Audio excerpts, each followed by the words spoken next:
Dear students, हम लोग TIR की बात कर रहे थे कि टीआईआर क्या होता है, कैसे होता है। न्यूमेरिकल अभी हम नहीं देखेंगे टीआईआर का। आज हम टीआईआर की एप्लीकेशंस पे बात करेंगे और हम सबसे पहली एप्लीकेशन देखेंगे टीआईआर की, और वो है ऑप्टिकल फाइबर। ठीक है ना।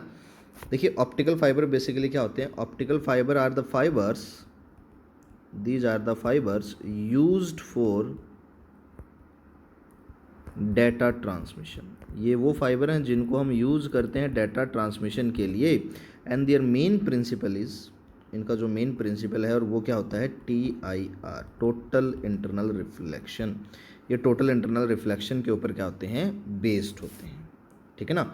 तो ऑप्टिकल फाइबर को डेटा ट्रांसमिशन के लिए यूज़ करते हैं। अब अगर हम देखें, जो हमारे इंटरनेट कनेक्शन है, कनेक्टिविटी जो आ रही है हमारी, वो सारी की सारी ऑप्टिकल फाइबर्स के थ्रू आ रही है। ये जो ऑप्टिकल फाइबर्स हैं, इनकी हेल्प से हम क्या करते हैं, हमारे इलेक्ट्रिकल सिग्नल्स को कन्वर्ट करते हैं सबसे पहले लाइट सिग्नल्स में। ठीक है ना। और उसके बाद इन लाइट सिग्नल को हम क्या कर देते हैं, ट्रांसमिट कर देते हैं। किसकी हेल्प से, ऑप्टिकल फाइबर की हेल्प से आगे फर्दर। ठीक है ना। अब देखिए, यहाँ पर आपके सामने एक ऑप्टिकल फाइबर का डायग्राम है। अब अगर आप इस ऑप्टिकल फाइबर में देखें तो देखिए, ये मेरी लाइट रे गई, इस सरफेस से टकराई, TIR हो गया, यहाँ टकराई, TIR हो गया, यहाँ टकराई, TIR, TIR, TIR, TIR, और यहाँ से आउटपुट पर आ गई। तो यहाँ से मैं सेंड कर रहा हूँ, तो यहाँ पर मेरा ट्रांसमीटर हो गया ट्रांसमिट करने के लिए, और ये मेरी डेस्टिनेशन है, तो यहाँ पर मेरा क्या होगा, रिसीवर हो गया रिसीव करने के लिए। तो मैंने क्या किया, मेरे सिग्नल को, मेरी इन्फॉर्मेशन को, मेरे डाटा को ट्रांसमिट कर दिया लाइट एनर्जी में कन्वर्ट करके TIR के थ्रू ऑप्टिकल फाइबर। तो जो एक ऑप्टिकल फाइबर है, उसके 3 मेजर पार्ट होते हैं, मेन पार्ट होते हैं 3 उस ऑप्टिकल फाइबर। उन 3 पार्ट में पहला पार्ट है उसकी कोर, दूसरा पार्ट होता है उसकी क्लैडिंग, और जो तीसरा पार्ट है वो होता है उसकी प्रोटेक्टिंग जैकेट, या प्रोटेक्टिंग कवर भी बोल सकते हो। देखिए, अब TIR कब होता है, TIR की कंडीशन क्या है। TIR की कंडीशन है आपकी कि ray should be travel from denser to rarer medium. Ray आपके डेंसर से रेरर जानी चाहिए, तभी आपका TIR होगा, अदरवाइज आपका TIR नहीं होगा। अब ऑप्टिकल फाइबर में क्या होता है, एक होता है कोर और एक होता है क्लैडिंग। जो कोर होता है वो होता है इनर पार्ट, इसका रिफ्रैक्टिव इंडेक्स ज़्यादा होता है 1.5 के करीब, और जो क्लैडिंग होता है वो उससे होता है आउटर पार्ट, कोर से बाहर वाला, इसका जो रिफ्रैक्टिव इंडेक्स है कोर से कम होता है 1.45 के करीब। और जो प्रोटेक्टिंग जैकेट है, ये सबसे आउटर पार्ट होता है, और ये क्या करता है, ये आपका जो कोर और क्लैडिंग है, जो ऑप्टिकल फाइबर है, उसको प्रोटेक्ट करता है। किससे, एक्सटर्नल एनवायरनमेंट से, कोई डैमेज ना हो। ठीक है ना। तो लगभग प्लास्टिक कवर या रबड़ कवर हम यूज़ करते हैं इसको प्रोटेक्ट करने के लिए। ठीक है, core, cladding, protecting jacket, 3 optical fibre के क्या हैं, ये हमारे पास में मेजर पार्ट है कि इसके पास कोर होगा, क्लैडिंग होगा और प्रोटेक्टिंग कवर होगा, जैकेट होगा। चलो ज़रा देखते हैं आगे। अब देखिए, यहाँ पर अगर आप देखेंगे तो ये सिलिकॉन जो लिखा हुआ है, ये प्रोटेक्टिंग जैकेट है आपका। अब यही मैंने क्या कर दिया, यहाँ पर इस डायग्राम को थोड़ा सा एक्सपेंड कर दिया है। ठीक है ना। ये इसी डायग्राम का क्या है, टॉप व्यू है, ये साइड व्यू है। तो अगर आप यहाँ पर देखेंगे कि ये मेरी इंसिडेंट रे गई इस पॉइंट के ऊपर। अब यहाँ पर ये मेरा एंगल ऑफ इंसिडेंस है। अब TIR हो जाए इस रे के अंदर, तो TIR की दोनों कंडीशन सेटिस्फाई होनी चाहिए। पहली कंडीशन TIR की क्या होनी चाहिए कि ray should be travel from denser to rarer medium.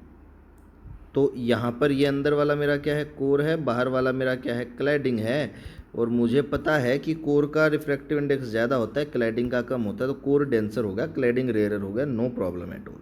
तो रे जो है मेरी वो ट्रैवल कर रही है कहाँ से कहाँ तक, डेंसर से रेयर मीडियम तक। ठीक है, चलो कोई बात नहीं, पहली कंडीशन सेटिस्फाई होगी। दूसरी कंडीशन देखते हैं, जो मेरा एंगल ऑफ इंसिडेंस है that should be greater than critical angle. ये क्या होना चाहिए, क्रिटिकल एंगल से बड़ा होना चाहिए। यानी कि यहाँ पर जो एंगल ऑफ मेरा इंसिडेंस है, ये मेरा क्या होना चाहिए, क्रिटिकल एंगल से बड़ा होना चाहिए। तभी जा कर के मेरा क्या होगा, TIR परफॉर्म हो पाएगा, तभी मेरा सिग्नल यहाँ से मोशन करके बाहर ट्रैवल हो करके बाहर जा पाएगा। तो इसलिए मैं इस एंगल को हमेशा क्या करता हूँ, क्रिटिकल एंगल से बड़ा क्रिएट करता हूँ। अब यहाँ पर देखिए, ये एक परमिटेड एंगल है, कई बार इसको न्यूमेरिकल अपर्चर भी बोल देते हैं।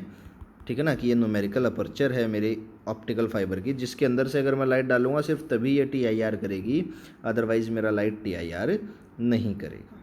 ठीक है ना, ठीक है। चलो, तो ये आपके पास में कोर क्लैडिंग और ये आपका बाहर जो है ये प्रोटेक्टिंग कवर हो गया। तो इसकी ये वर्किंग है कि TIR आपका काम कैसे करता है।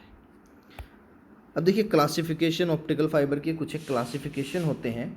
ऑप्टिकल फाइबर आपके पास में मेनली दो तरह का होता है, वैसे तो single mode fibre, multi mode fibre और भी हैं आगे, पर मेजर हम दो की बात करेंगे क्योंकि हम रिफ्रैक्टिव इंडेक्स की बात करें। स्टेप इंडेक्स फाइबर और ग्रेडेड इंडेक्स फाइबर। देखो ये जो आपके पास ऑप्टिकल फाइबर है ये स्टेप इंडेक्स फाइबर है। ठीक है ना, मैं यहाँ नेमिंग कर देता हूँ इसकी। ये जो ऑप्टिकल फाइबर है अपने पास में ये क्या है, स्टेप इंडेक्स है। स्टेप इंडेक्स का मतलब है इस सेक्शन तक तो इसका रिफ्रैक्टिव इंडेक्स था 1.5, इस बाउंड्री के जस्ट बाद एकदम से इसका रिफ्रैक्टिव इंडेक्स कितना हो गया 1.45, यानी कि इसका रिफ्रैक्टिव इंडेक्स चेंज होता है पर शार्पली चेंज होता है, एक झटके से चेंज होता है। तो this is known as step index optical fibre. अब देखते हैं, चलिए ज़रा दूसरा है हमारे पास में ग्रेडेड इंडेक्स। मान लो ये मेरा कोर है और मान लीजिए यहाँ पर ये मेरा क्या है, क्लैडिंग है।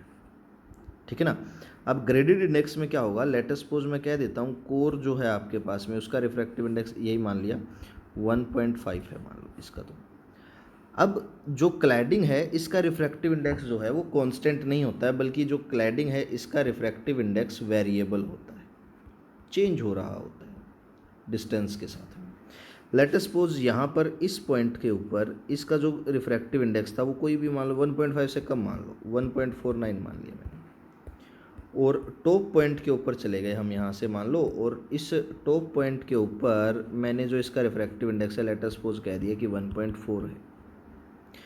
तो ये जो मेरा इसके बीच में गैप बन गया बॉटम से टॉप तक, यहाँ पर जो रिफ्रैक्टिव इंडेक्स है आपका वो क्या हो रहा है, ग्रेजुअली चेंज हो रहा है, धीरे धीरे चेंज हो रहा है, एकदम से चेंज नहीं हो रहा है। This kind of optical fibre are known as graded index optical fibre.